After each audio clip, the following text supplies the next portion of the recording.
Bismillahirrahmanirrahim. Assalamualaikum warahmatullahi wabarakatuh. Hello Miss and hello everyone. Today I want to listen Storynory with title Birdy and the Boy. Okay, let's start. Birdy and the Boy. Hello, this is Richard, and I'm here with the first of a new series on Storynory.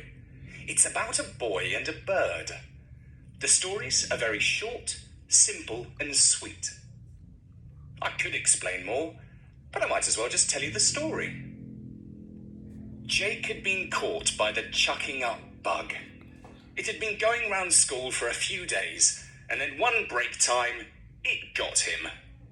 Ugh. The nice part was that he spent the next few days at home. Mum told him to stay in his bedroom and keep his plastic bucket near him at all times. He was allowed to play a cops and robbers game on his tablet for a while. Eventually, Mum came up to his room with some chamomile tea and told him to read a book. After he had turned some pages about space and the planets, he decided to sit at the table and draw a rocket, which he did until he got bored and started to make paper aeroplanes. He passed the first couple of days more or less like this, with only the occasional pause to chuck up or to snooze. On the third day, he was starting to get a little bored. It was Thursday, and he was missing football club, which was a pity. It was autumn, the weather was pleasant, and his window was open to let in fresh air. His room was at the back of the house and overlooked the garden. It was quite small, and the lawn was not big enough to play football without endangering Dad's roses. But the garden was pretty and was overlooked by a big oak tree from the neighbour's side of the wall. Jake was sitting by the window watching some squirrels search for acorns when a bird came to join him. It was a large black crow. It sat outside the windowsill and looked at him with its head on one side. "Hello," said Jake. The bird nodded. "Don't come too near, because I've got a bug," said Jake. "Well, I think it must be okay by now, but just in case." The crow took a few hops away from Jake, as far as he could go while remaining on the sill. "This is my garden," said Jake. "But you're welcome to come here any time you want. We've got some fat worms, which I expect you'd like to eat. But watch out for the cats. Several of our neighbours have them, and they come in uninvited and lurk in the bushes hoping to catch birds." The crow let out a caw. Oh. "My dad spends Sunday afternoon doing stuff in the garden, like mowing the lawn or pulling up weeds and spraying his roses. It's a good time to come because he often disturbs the worms and you might get some juicy ones. He likes birds. I do too. Except for pigeons. Nobody likes pigeons unless they're doves. But they aren't doves very often as far as I can tell."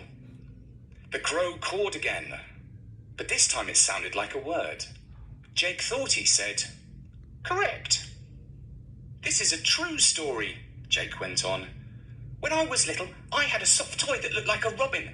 I left it on the lawn, and Sylvia, that's the next door cat, caught it.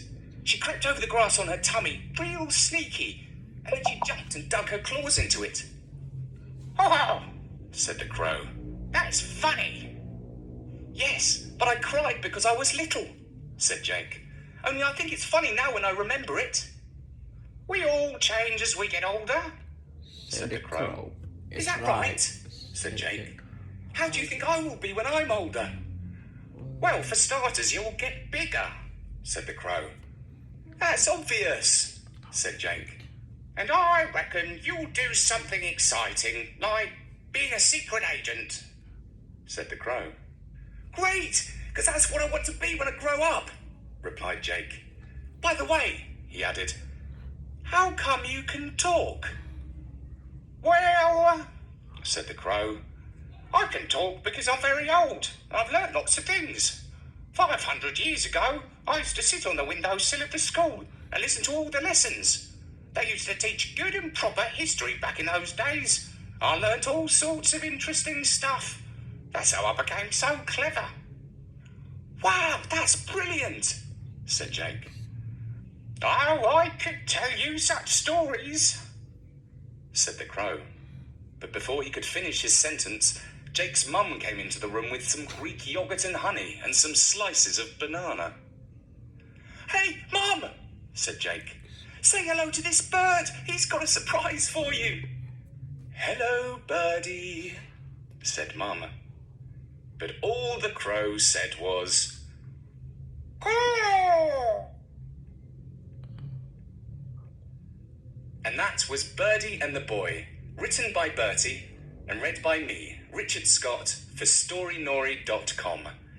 If you are intrigued to find out Okay, I think that's all for today, and I will answer the question that's given. See you. Assalamualaikum warahmatullahi wabarakatuh.